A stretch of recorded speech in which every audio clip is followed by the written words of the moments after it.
सभी को जय मसीह की।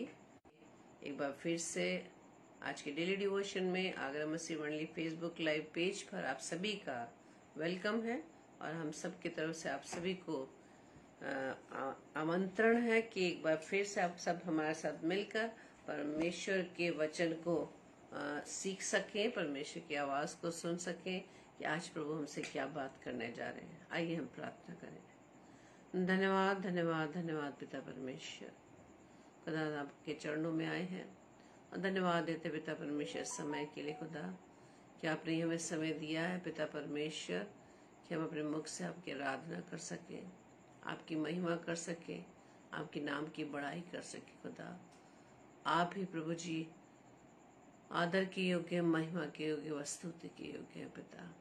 आपके तुल्य कोई नहीं, आपके जैसा कोई नहीं।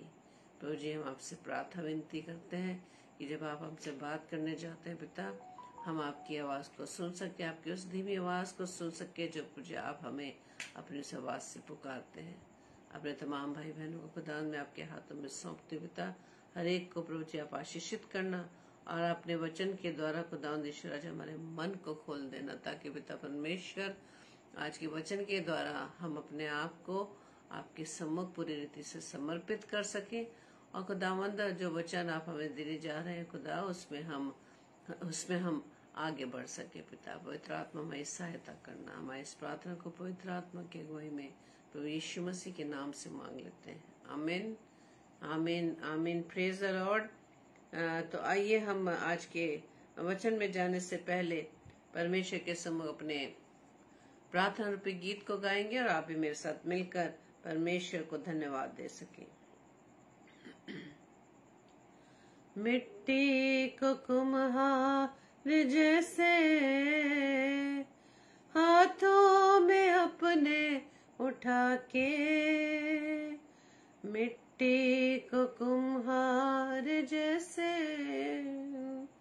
हाथों में अपने उठा के, रूहे कला में खुदावन गोंदे मुझे और सवारे, रूहे कला में खुदावन गोंदे मुझे और सवारे, छू मुझे छू खुदावन मुझे छू, छू मुझे छू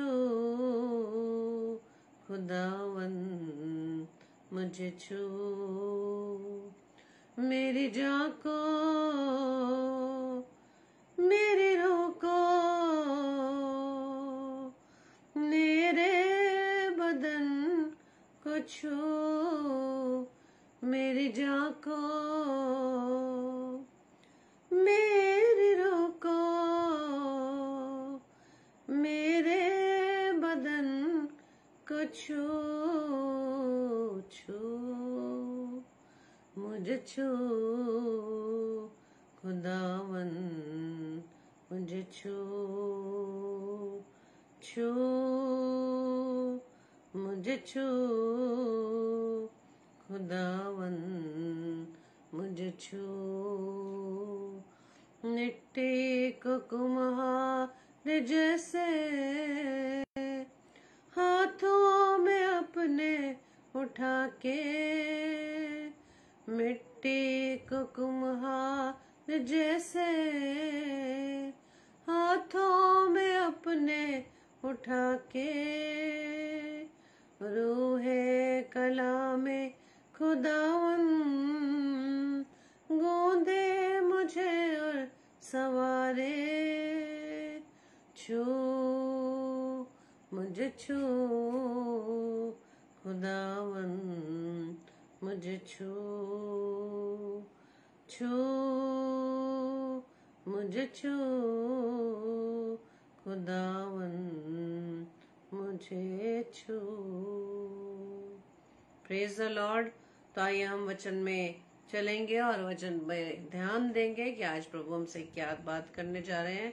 आइए हम अपने आप को पूरी रीति से परमेश्वर के सम्मुख समर्पित करें और अपने कानों को खोलें, उसकी धीमी आवाज को सुने और हम आत्मिक कानों को खोलें, जैसे कि वचन बताता है कि आत्मा कलीसिया से क्या कहती है, सुन।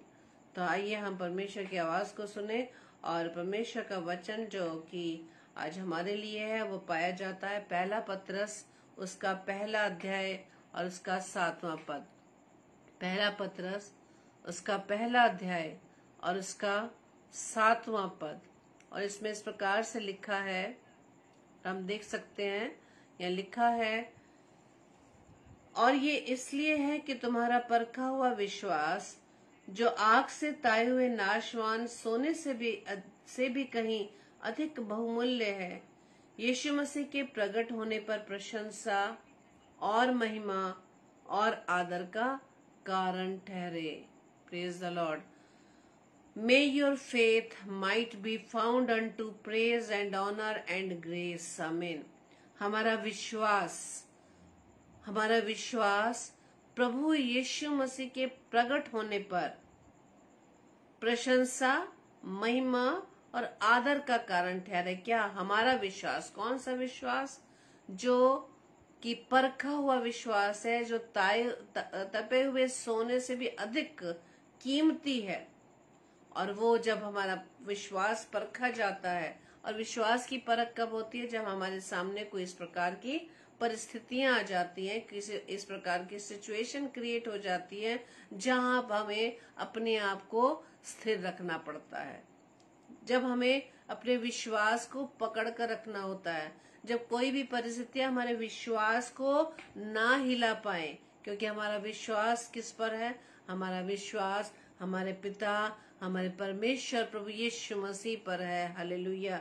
उस विश्वास की परख कब होती है? उन विपरीत हालातों में, या उन हालातों में जब हम उस काम को करना चाहते हो और परिस्थितियां इस तरह से बन जाएं कि हम उस काम को नहीं कर पा रहे, तो उस समय हमारा विश्वास क्या डगमगा तो नहीं जाता? इसलिए तो परमेश्वर का वचन आज हमसे बात कर रहा है कि तुम्हारा परखा हुआ विश्वास ताए हुए नाशवान सोने से भी कहीं अधिक बहुमूल्य है। जब हमारे विश्वास की परख होती है विपरीत हालातों में, लेकिन हम परमेश्वर पर विश्वास करके उसकी सामर्थ्य के द्वारा उन विपरीत हालातों में जब स्थिर बने रहते हैं, तो हमारे उस विश्वास की परख होती है उन परिस्थितियों के, उस जो हमारे विपरीत परिस्थितियां हैं उसमें, वो परिस्थितियों में जब हमारा विश्वास टिका रहता है, स्थिर रहता है, और परमेश्वर जो हमसे बात करता है उस पर विश्वास करके चलते हैं, उस विश्वास को प्रभु कहता है कि तुम्हारा परखा विश्वास तपे हुए ताए हुए उस नाशवान सोने से भी अधिक बहुमूल्य है। और यही परखा विश्वास जिसमें हम स्थिर रहते हैं, वही विश्वास प्रभु यीशु मसीह के प्रकट होने पर किस चीज का कारण ठहरेगा? वो प्रशंसा का कारण ठहरेगा, महिमा का कारण ठहरेगा और आदर का कारण ठहरेगा। हालेलुया। क्योंकि परमेश्वर का वचन हमें बताता है, यशायाह की पुस्तक उसके 48 अध्याय के 10 पद में, देख मैंने तुझे निर्मल तो किया परंतु चांदी की नाई नहीं, मैंने दुख की भट्टी में परख कर तुझे चुन लिया है। हालेलुया। दुख की भट्टी में हमें परख कर चुन लिया है। परमेश्वर कहता है मैंने तुझे निर्मल किया, निर्मल तो किया लेकिन चांदी की नहीं।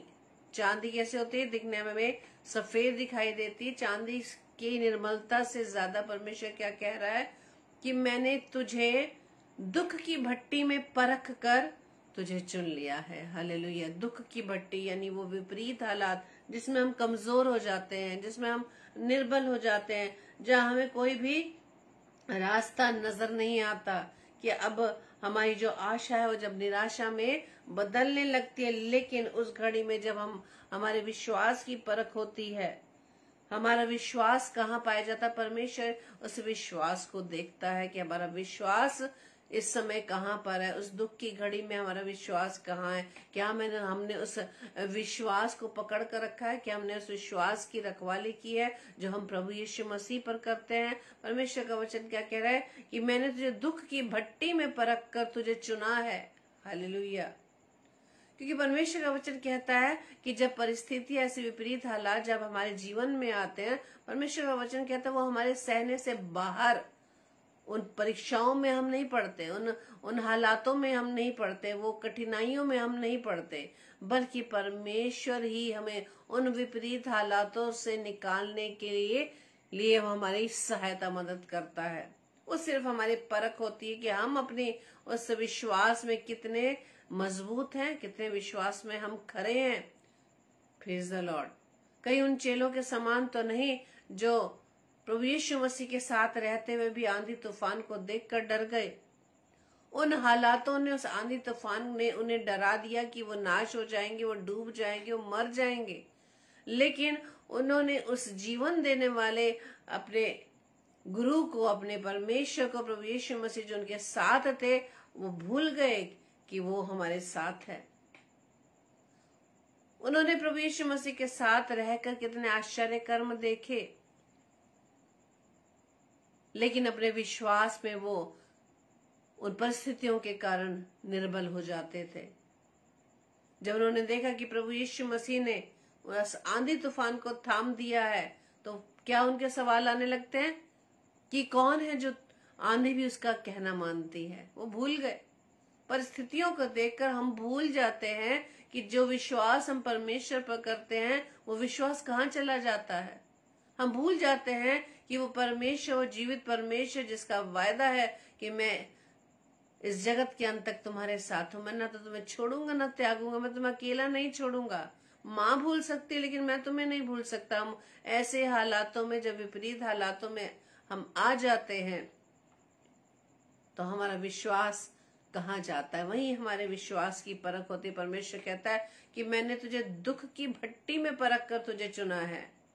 जब हम उस दुख की भट्टी में, जब उन विपरीत हालातों में जो हमारे बस में नहीं रहती है, हमारे सीमा से बाहर होती है, जिसको हम कंट्रोल नहीं कर सकते, जिसका सोल्यूशन हमें नहीं मिलता, उस समय क्या हमारा विश्वास पिता पर रहता है?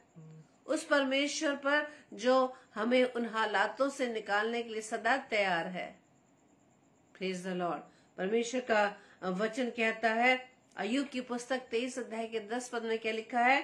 परंतु वो जानता है कि मैं कैसी चाल चला हूं, और जब मुझे ता लेगा तब मैं सोने के समान निकलूंगा। वहां अय्यूब कितने विपरीत हालातों में होते हैं, सब कुछ खोने के बाद भी वो ये वचन उसके मुख से निकलता है, क्योंकि वो परमेश्वर पर विश्वास करता है। उसका विश्वास परमेश्वर पर अडिग है।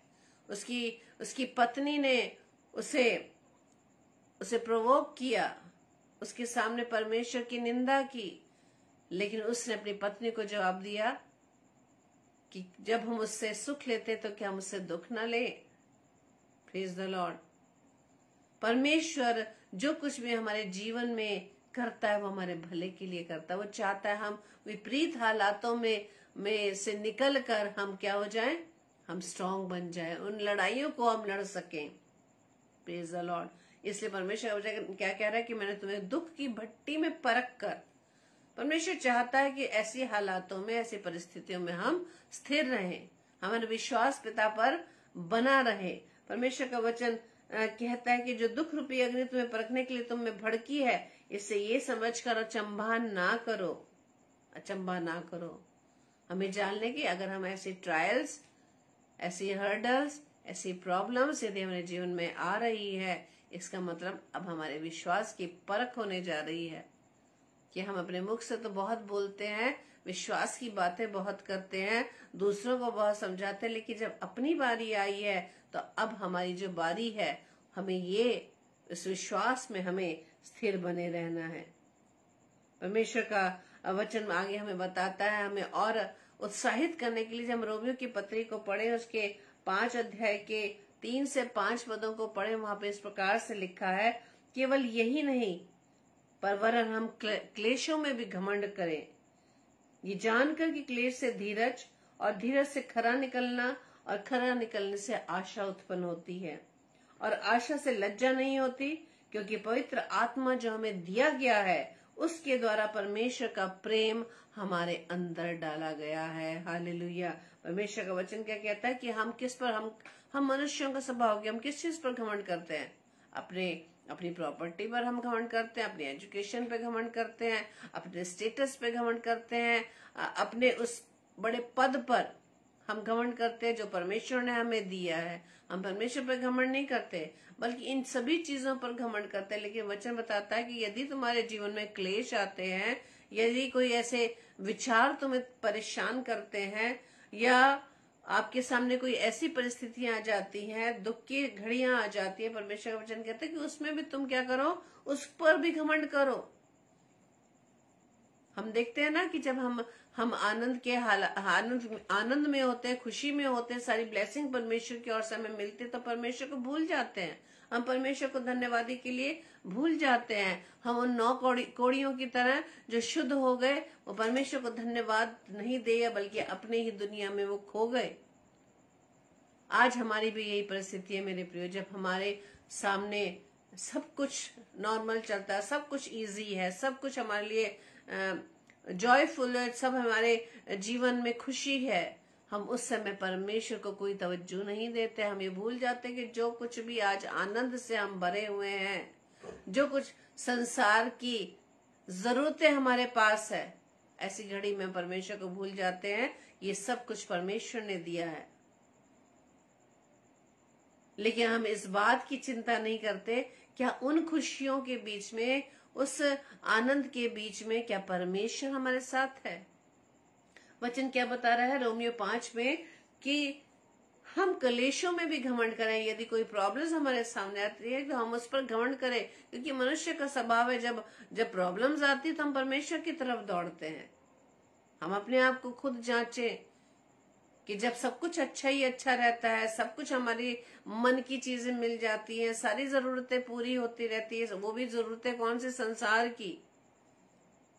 ये सांसारिक वस्तु हमें मिलती रहती है, तो क्या हो जाता है, हम परमेश्वर के से दूर रह जाते हैं, परमेश्वर से दूर रहते हैं, परमेश्वर को भूल जाते हैं, परमेश्वर पर घमंड नहीं करते। वचन बताता है हमें घमंड करना तो सिर्फ प्रभु में घमंड करना है, कि प्रभु है तो सब कुछ है। यह वचन बताता है यदि क्लेश तुम्हारे सामने आ जाए, यदि कोई ऐसी सिचुएशन आ जाए जो तुम आपसे हैंडल नहीं हो रही, जो वो सिचुएशंस आपको परेशान कर रही है, बीमारी में, तंगी में, हमारी जॉब हमें नहीं मिल पा रही, हम जहाँ जॉब कर रहे हैं वहां हमें शांति नहीं मिल पा रही, सब लोग हमारे अगेंस्ट में है, सब हमारी निंदा व बुराई करने में है, सब हमें नीचे गिराने में लगे हुए हैं, ऐसी परिस्थितियों में भी परमेश्वर कहता है कि तुम घमंड करो, इसे घमंड की बात समझो। क्यों? क्योंकि ऐसी सिचुएशन में जब हमें कोई रास्ता नहीं सूझता, कोई सोल्यूशन नहीं मिलता, हम अपने समझ का सहारा लेकर सारे सोल्यूशंस को ढूंढने की कोशिश करते हैं, लेकिन हमें कोई राह नहीं दिखाई देती, तब हम जाकर परमेश्वर के पास आते हैं। क्योंकि परमेश्वर का वचन कहता है कि तुम क्लेशों में भी घमंड करो, ये जानकर कि क्लेश से धीरज, और धीरज से खरा निकलना, और खरे निकलने से आशा उत्पन्न होती है, और आशा से लज्जा नहीं होती। क्यों? आशा किस पर है हमारी? मनुष्य पर नहीं, परमेश्वर ही हमारी एक आशा है, परमेश्वर ही हमारी एक आशा है। क्योंकि पवित्र आत्मा जो हमें दिया गया, पवित्र आत्मा किसने दिया? परमेश्वर ने हमें वो पवित्र आत्मा सहायक दिया है, और उसके द्वारा ही परमेश्वर का प्रेम हमारे अंदर डाला गया है। हालेलुया। परमेश्वर का प्रेम पवित्र आत्मा की सहायता से हमारे मन में डाला गया है, ताकि हम परमेश्वर के इस प्रेम को समझ सकें। कौन सा पिता अपने बच्चों को दुखी देख सकता है? कौन सा पिता अपने बच्चे को, यदि उसके सामने कोई कठिनाइयां आए, कोई तंगी बीमारी आए, कोई फाइनेंशियल प्रॉब्लम आए, उसे जॉब ना मिल रही हो, कौन सा पिता है जो चिंता ना करे? लेकिन हमारा स्वर्गीय पिता जो हर समय हमें देखता है, निहारता है, उससे हमारी चिंता है मेरे प्रियो। क्योंकि वचन बताता है कि जब ऐसे हालातों में, जो विपरीत हालात है, यदि हम उसमें स्थिर रहते हैं, हम कब स्थिर रह पाते हैं? जब हमारा विश्वास परमेश्वर पर बना रहता है, जब हमारे विश्वास में, हम विश्वास को हम दृढ़ता से हम थामे रखते हैं। वचन बताता है धन्य है वो पुरुष जो परीक्षा में स्थिर रहता है, क्योंकि वो खरा निकलकर जीवन का वो मुकुट पाएगा जिसकी प्रतिज्ञा परमेश्वर ने अपने प्रेम करने वालों को दी है। हालेलुया। परमेश्वर कौन है? परमेश्वर प्रेम है मेरे प्रियो। परमेश्वर से प्रेम करने वाले ये जानते हैं कि परमेश्वर उनके लिए क्या कुछ नहीं कर सकता। परमेश्वर जिसने इस प्रेम की खातिर, वो प्रेम जो उसने हम सबसे किया, उसी प्रेम की खातिर उसने अपने इकलौते पुत्र प्रभु यीशु मसीह को हमारे लिए दे दिया, और एक बड़ी कीमत देकर, वो कीमती दाम देकर हम सभी को छुड़ा लिया। Praise the Lord. परमेश्वर का प्रेम ऐसा प्रेम है मेरे प्रियो, जिसके तुल्य कोई प्रेम कोई भी नहीं कर सकता।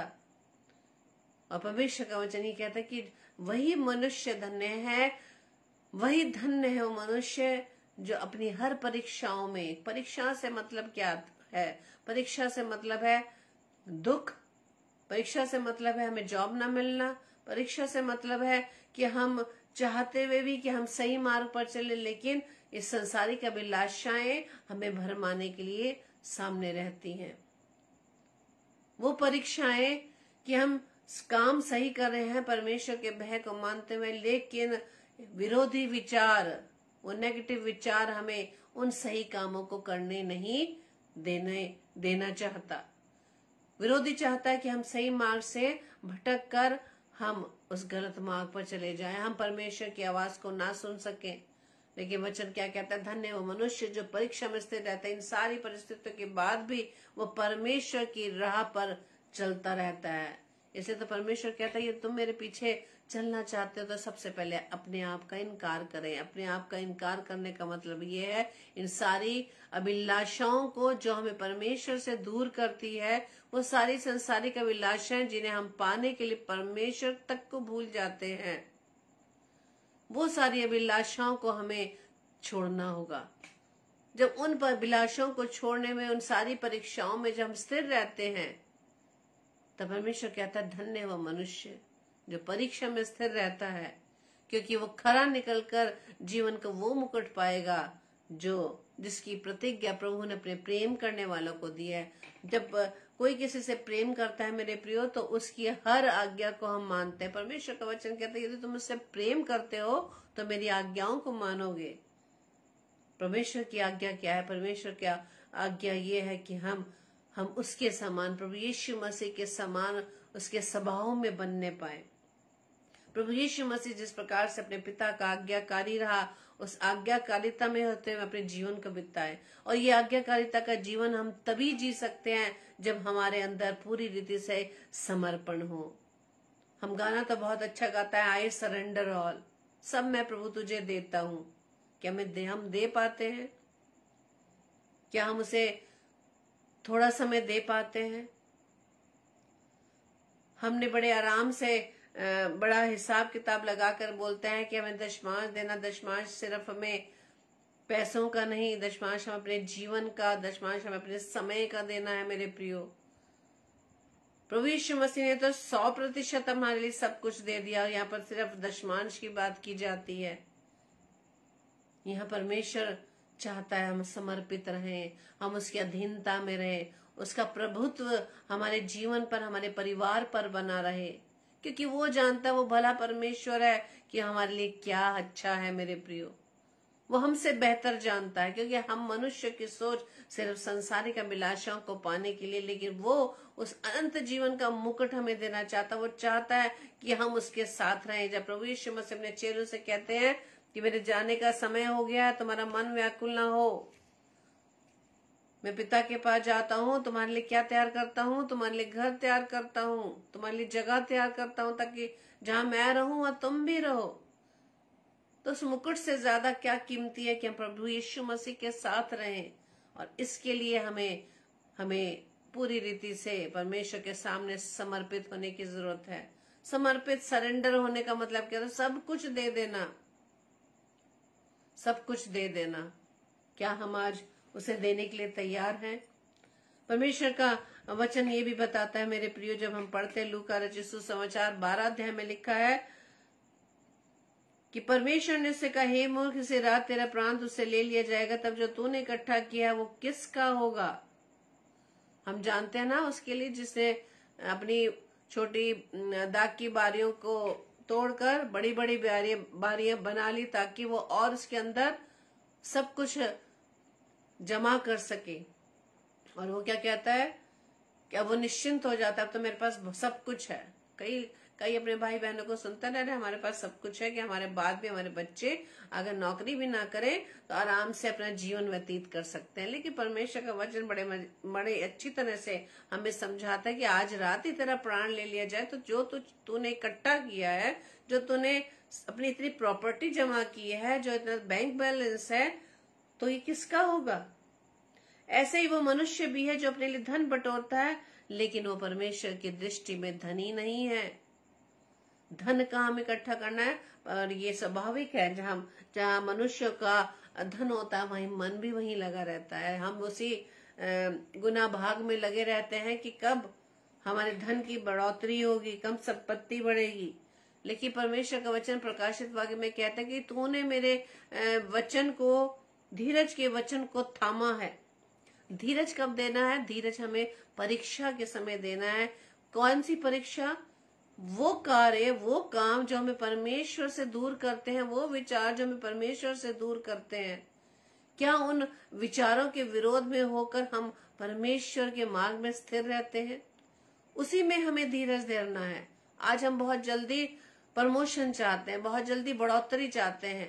आजकल हम अपने बच्चों को देखते हैं ना, वो छोटी नौकरी नहीं करना चाहते, वो बड़े सैलरी का अमाउंट, बड़ा पैकेज चाहते हैं कि एकदम ही हमें बहुत बड़ा पैकेज हमें मिल जाए। और बहुत से हम उन बच्चों को, बेटे बेटियों को देखते हैं कि परमेश्वर उन्हें दे रहा और वो उसे ठुकराते चले जाते हैं। लेकिन हमें सबसे पहले अपने इस धीरज के वचन को, परमेश्वर कहता है कि तूने मेरे धीरज के वचन को थामा है, इसलिए मैं भी तुझे परीक्षा के उस समय बचा रखूंगा जो पृथ्वी पर रहने वालों के परखने के लिए सारे संसार पर आने वाला है। हमें धीरज धरने की जरूरत है मेरे प्रियो। परीक्षाएं तो आएंगी, लेकिन इस धीरज के वचन को हमें थामने की आवश्यकता है। तभी आज का वचन हमें परमेश्वर क्या सिखाता है कि यदि तुम परीक्षा में स्थिर रहते हो, तुम्हारा परखा हुआ विश्वास ताए हुए सोने के, नाशवान सोने से भी अधिक बहुमूल्य है।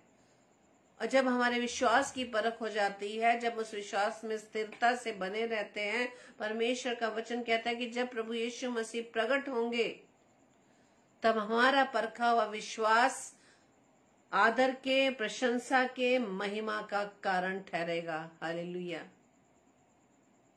कितनी बड़ी बात है कि परमेश्वर हमारे इस परखे हुए विश्वास को आदर, महिमा और प्रशंसा का कारण ठहरा रहा है। परमेश्वर का वचन आज हमें सिखा रहा है कि मेरे प्रियो, कि हमें परीक्षा में स्थिर होने की आवश्यकता है, और उसमें सबसे पहले हमें धीरज की आवश्यकता है। और आपने उस दृष्टांत को कई बार पढ़ा और समझा होगा, उन तोड़ों का दृष्टांत। जब 3 लोगों के बीच में वो तोड़े गिन दिए गए, पहले को 5, दूसरे को 2 और तीसरे को 1, और पहले 2 लोगों ने उन तोड़ों को डबल किया।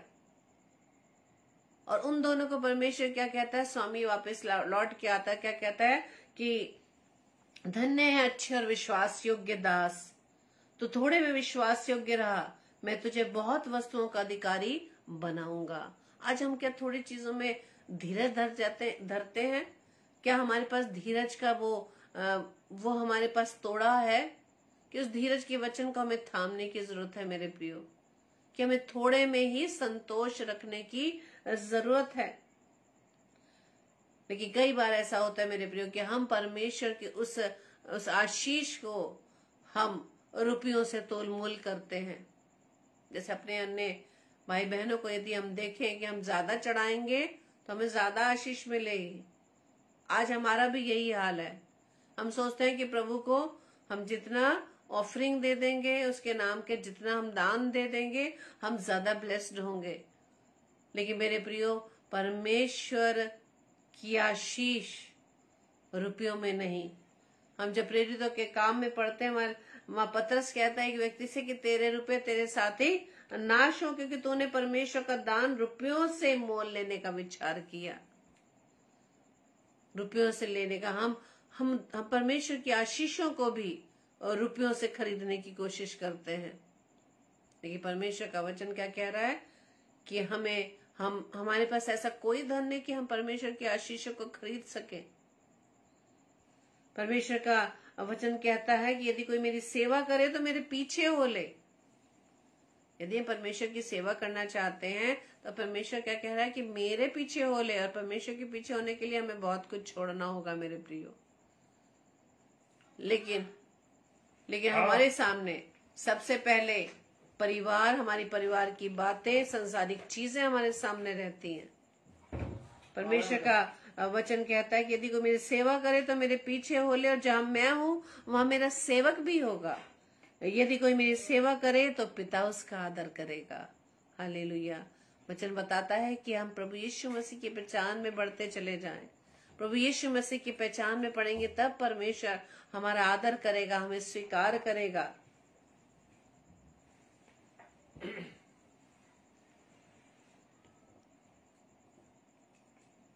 परमेश्वर का वचन हमें और भी बताता है, जब हम प्रकाशित वाक्य 2 अध्याय के 10वें पद में लिखा है कि जो दुख तुझको झेलने होंगे उनसे मत डर, क्योंकि देखो शैतान तुम में से कितनों को जेल खाने में डालने पर है, ताकि तुम परखे हो जाओ।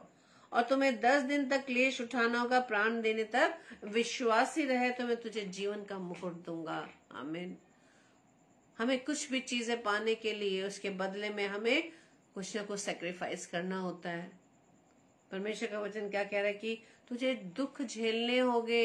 अब ऐसा समय आ रहा है कि तुम जेल खाने में डालने पर हो, तुम्हारे विरोध में सताव होगा। हमें इन सब, प्रभु ने हमें सब चीजें पहले से बता रखी है मेरे प्रियो। परमेश्वर बिना बताए कोई भी कार्य नहीं करता, और कोई भी चीज होने से पहले वो हमें चिता देता है वचन के माध्यम से कि मत डर, क्योंकि देखो शैतान तुम में से कितनों को जेल खाने में डालने पर है। शैतान का मतलब ये नहीं है कि शैतान स्वयं प्रकट होगा आपको एक अजीब से रूप में। शैतान का मतलब है शैतानी कार्य करने वाले, अपने उन भाई बहनों का इस्तेमाल करता है जो प्रभु से दूर हैं, जो शैतान के भरमाने में आ गए हैं। शैतान उन्हीं लोगों को हमारे विरोध में इस्तेमाल करेगा। आप देख रहे हैं ना कि जो परमेश्वर के कामों में लगे हुए हैं उनके विरोध में लोग क्या क्या बातें करते हैं। जिसे प्रभु यीशु मसीह को पागल कहते थे, पेटू कहते थे। नूह बाबा ने जब परमेश्वर के कहने पर सब लोगों को बताया कि वो जहाज क्यों बना रहा है, उसे लोगों ने पागल कहा। आज जब प्रभु के लोग बहुत आय से प्रभु के वचन को प्रचार कर रहे हैं, प्रभु की सेवा में दिन रात लगे, उन्हें क्या कहते हैं कि पागल हो गया है। यह परमेश्वर का वचन क्या कहता है कि शैतान तुम में से कितनों को जेल खाने में डालने पर, ताकि तुम परखे जाओ। पतरस और सिलास को याद रखें, पौलुस को याद रखें कि जेल खाने में रहने के बाद वो निराश नहीं हुए। पतरस सिलास प्रभु की महिमा करते रहे, प्रभु की स्तुति करते रहे, प्रभु की आराधना करते रहे, क्योंकि मालूम है उन्हें मालूम था कि परमेश्वर उनके साथ है। पौलुस बंदी गृह में डाला गया, लेकिन बंदी गृह में रहकर वो खाली नहीं बैठा, उसने रोना गाना नहीं किया, उसने परमेश्वर को बुरा भला नहीं कहा, बल्कि वो उस जेल में रहकर भी उसने अपनी सेवा को अंजाम दिया, जो प्रभु ने उसको सेवा दी थी। कि किस प्रकार से उसे लोगों के प्रति एक बड़ा बोझ था, कि किस प्रकार से जो सेवा प्रभु ने उसे दी है, उस सेवा के द्वारा लोगों को विश्वास में आगे मजबूत करे।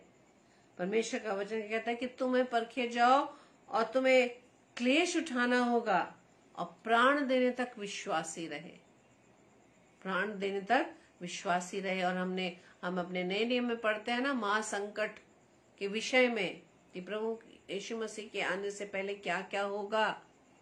लेकिन वचन बताता है ये सब कुछ तुम होता हुआ देखोगे, लेकिन जो अंत तक धीरज धरेगा उसी का उद्धार होगा। यहाँ परमेश्वर क्या कह रहा है, प्राण देने तक विश्वास रहे, तब तो जीवन का मुकुट पाएगा।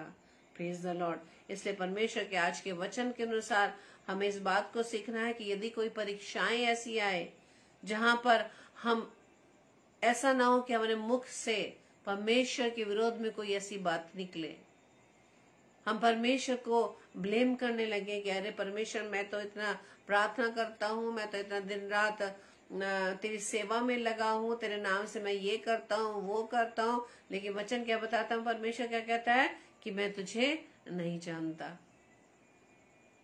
परमेश्वर के वचन के अनुसार आज हमें देखने की जरूरत है कि हमारा विश्वास जो हम परमेश्वर पर करते हैं, क्या वो प्रशंसा, महिमा और आदर का कारण ठहरेंगे।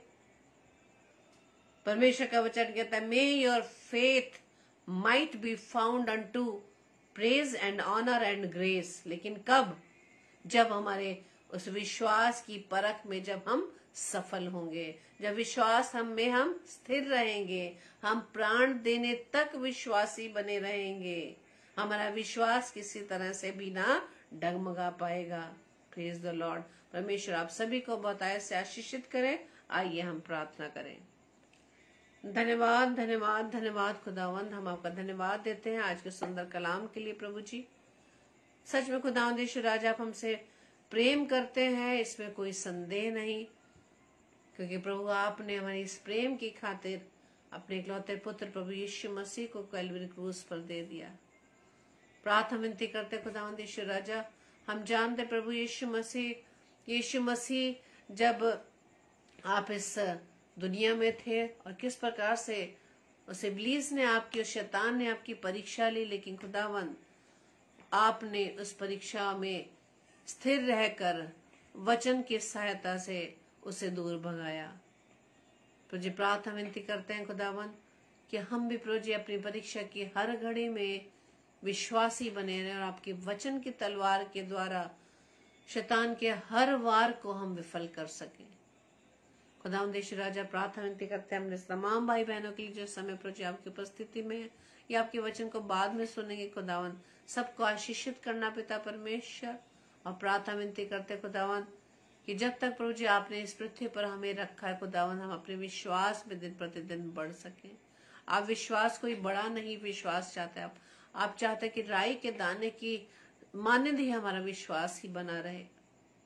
प्रार्थना विनती करते खुदावंद आज का वचन हमारे जीवन में आशीषित होने पाए, इस वचन को हम थाम सके और इस वचन को हम अपने प्राण देने तक इसको पकड़ कर रखें। प्रार्थना विनती करते खुदावंद, आपकी सामर्थ मांगते हैं खुदावंद यीशु राजा।